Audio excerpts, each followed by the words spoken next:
Alright, so I'm a little late to the party, but I wanted to get my thoughts out there on this new trailer, or rather the song announcement trailer, as well as some of the art and information found in the press kit that they're sharing right now. And I want to say this trailer did a pretty good job at teasing us of what's coming, but not really spoiling anything yet. But first, let's get my hot take out of the way. I'm really just not feeling this new song at all. Move this man! I'm sure it's going to hit way different when the credits roll, because it's probably going to play there, and for now it just isn't doing much for me. It's not bad, it's just definitely not my thing. So this new song is titled No Promises to Keep, which we see sung by Aerith, and it's definitely coming from her perspective, and I don't know, for some reason seeing Aerith sing seems a little weird to me, but it's all about how one day she'll meet again with someone she made a promise to, and there is the other previous song, Hollow, which I actually did like more than this song, which, according to Yamatsu, is actually from Cloud's perspective, although I always felt it related more to about Zack losing that loved one and feeling pain, so these songs do have some clear relation to each other, and there does seem to be a theme of memories and promises that seem to be resonating in both of these songs. Huh? As who? The first guy I ever loved. There is a part of me that thinks maybe Aerith singing the song in the game is just a lip sync, and whoever ends up playing Rosa in the Loveless play is the one singing the song, but I mean the song clearly just seems to be a representation of her and her thoughts going on.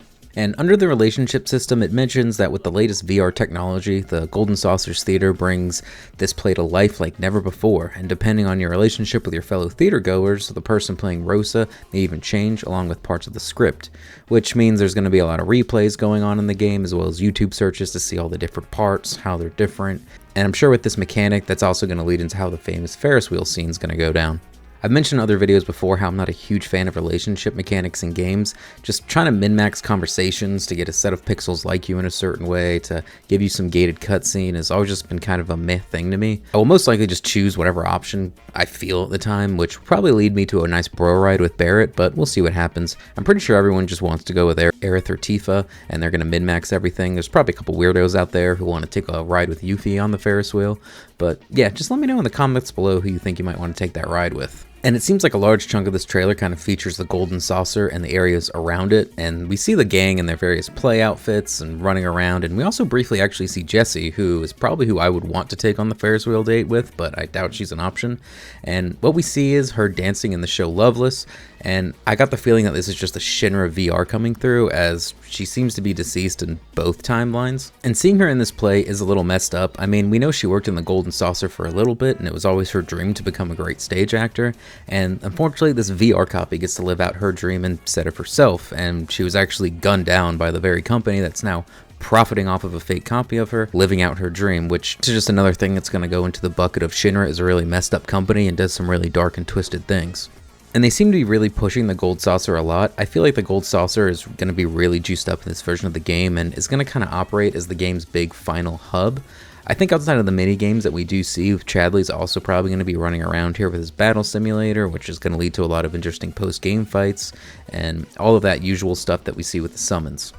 Now, they also did tease some of the new summons that are coming. The summons seem to function according to the information pretty much the same way they did. You equip a materia, they do their spells, and after time runs out, you get a nice big final attack. This new information shows us Titan, Phoenix, and Bahamut Arisen, and we've already seen Odin and Alexander before, and I'm just hoping they haven't spoiled all of them for us and that there's some hidden surprises for us that we're going to find out when the game drops, and that's kind of what I'm looking forward to. Now, they also tease us in this information about a bunch of new characters, and I don't want to talk about all of them, but we get to see a lot more of the ones we've wanted to see. One of the characters we get to see is Vincent being, well, Vincent. I do find it a little odd that the information mentions his connection to Sephiroth, as I always felt he had more of a connection to Hojo instead of Sephiroth, but he is kind of one of the only few people who do know the truth behind that whole little weird situation they got going on.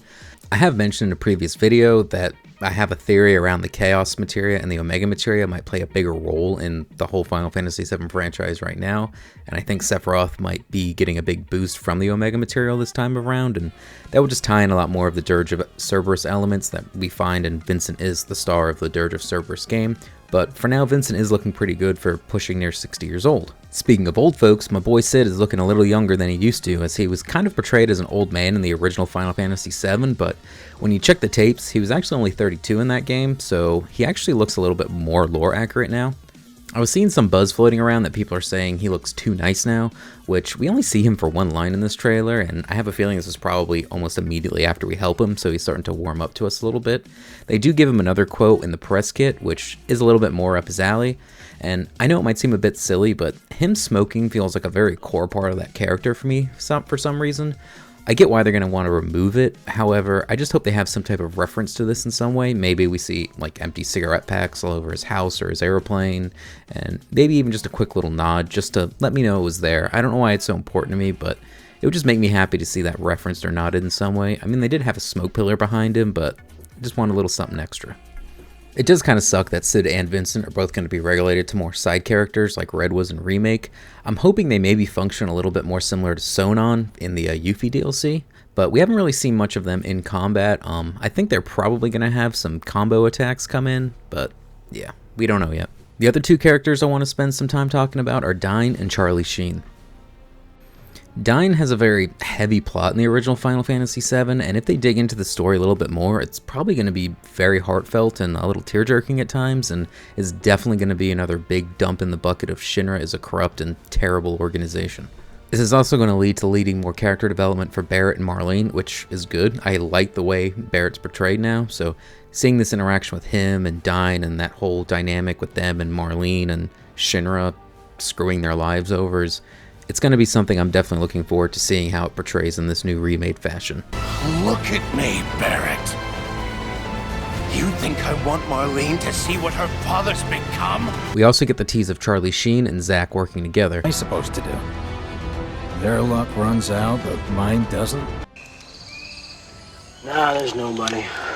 And it seems like this version of Biggs might be a possible team member for Zack, and he's definitely going through some survivor's guilt right now, being that he's the only surviving member of his team. I have a feeling him and Zack are going to work together to go into the Shinra building to try to save this, what appears to be a comatose Aerith, and I just want to see him be a possible team member for Zack, but there's also another character that I'm really hoping we see in this game, and that character is Kunsel. Kunsel was always Zack's bro in the Crisis Core, always helping him with various things. He would give him items, he would like him subscribe to his channel, and then he also knew about Aerith and Zack from the beginning. He was even referenced in Remake as when a guard saw Cloud and recognized him, he mentioned that he was going to go grab Kunsel and let him know. I really just feel like if there's any time to bring Kunsel to life as a character right now in Remake, this would be the perfect time to do that.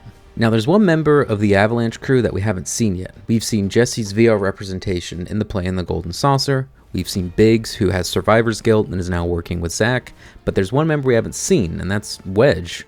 And it makes me wonder, what are they doing with Wedge and where is he? The last time we seen Wedge, we saw him in Remake, and he was trying to attempt to make a difference in some way, but he was stopped by the Whispers of Fate. It seems like in Zack's timeline, these Whispers might not be interfering as much as they were, so I'm curious if he ever did make this difference he wanted, or if there's something going on with him. I have a feeling he probably still did try to make his attack on Shinra HQ, and maybe he did get there, and maybe he did trigger something. Now it seems all these Avalanche members are definitely getting the short end of the stick from Shinra, so I kind of have an off-the-wall idea of something they might do with Wedge. So what I'm wondering is, if Zack and Biggs are going to go and rescue this comatose Aerith from inside of Shinra, similar to how Cloud and company did in the previous game, I'm wondering if they're going to find Wedge in Hojo's lab, and that maybe he's been experimented on and become some type of biofreak that you have to face as a boss. I think this could be a good way to show Zack and Biggs just how dark and terrible Shinra could be, but could also be a good way early on for us, the player, to again be reminded how dark and corrupt Shinra is. I'm wondering if they're going to use Zack and Biggs as a way to kind of show that darker underbelly of Shinra that we haven't really seen. They were kind of teased of a little bit in Remake. I think it would be a good balance that we're seeing Cloud and them out in the field while Zack is exploring the more darker Shinra themes, and this could be a good balance between the two parties. Now there is one common thread that seems to be running through these trailers, and that is the theme of memories and connection. Cloud references this a little bit in a quote in the beginning, but Cloud is always kind of going through something mentally, so him having weird memories and stuff isn't really anything new. But the more interesting ones is at the start of the trailer, we see Zack talking about he remembers every bullet. Now this could be a reference to a completely different event, but it does seem like he has some knowledge and memory of his death. Possibly he even got a vision of it, which allowed him to eventually escape that fate. Something more interesting though is that Marlene seems to have some knowledge and visions as well. When she wakes up, a staring man is gonna kill her. She references if Aerith wakes up, a scary man will get her, which is definitely a big reference to the scene. And Marlene never really had much going on in her role outside of just somebody just to go rescue, basically. But it really seems to imply that her and Aerith made some type of connection at some point, and it seems like that connection is continuing in this game. And the thing that worries me, though, is that this whole idea of Zack dragging around Cloud's body in Crisis Core was a bit silly, and it seems like they might be doing this again, but also adding a comatose Aerith into the mix, and I don't know, I'm just not going to feel that if that's the case. They'll probably end up just setting up shop at Elmira's house like usual while Biggs and Zack go out and do their thing, but usually whenever you stay at Elmira's house, you end up being captured by Shinra in some way, so they're kind of just setting themselves up for that. Now, one thing I've been thinking about that I'm definitely not really a fan of is that if Aerith does die in Cloud's timeline, she might just wake up in Zack's timeline and then start working with Zack towards whatever goals they have going on until everything eventually merges at a fixed point, again, reuniting everyone. This way, you essentially have Schrodinger's Aerith. She died, but she's also alive. This would make the context of a couple things make more sense. One of these things is the song.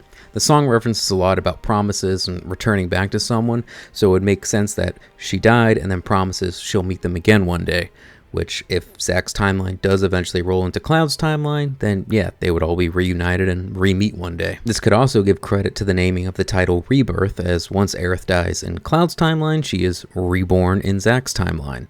They could also do a similar tease where at the end of this game, we see Aerith actually find Zack, where in Remake, the end tease was Zack was looking for Aerith and couldn't find her. If Aerith is now reborn in Zack's timeline, this could mean her and Zack go together to the Northern Crater, maybe bringing Biggs and hopefully Kunsel along with them. And then eventually everyone would rejoin and reunion with each other, as Sephiroth has said the timelines are combining in a form of reunion. That said, I really don't like the idea of this Schrodinger's Aerith thing where we get to see her die but also live. It just kind of seems a little silly to me. I would rather that at the end of this game or some point in this game, the two timelines just cease to be. My kind of hope is in the finale of this game, the timelines will eventually merge together, rebirthing this whole new timeline, and we get everyone on the same side of the fence, but that might just be wishful thinking. Either way, this game drops in a few months, so I'm sure we're going to get some good answers soon enough, and we're probably going to get a big final trailer somewhat soon. If it's anything like the final trailer for a remake, then it's definitely going to have some big plot spoilers in it. That's kind of all I really have to say so far right now. The trailer just teased us, didn't really give us too much information to go off of. But yeah, if you made it this far, give me a like, give me a subscribe, and yeah, let me know how you think about the possibility of a Biofreak Wedge and Schrodinger's Aerith. Later, nerds. You ever get caught in a mistake that you just can't get out of, King? Way out anything, man. Just keep your pecker hard and your powder dry, and the world will turn.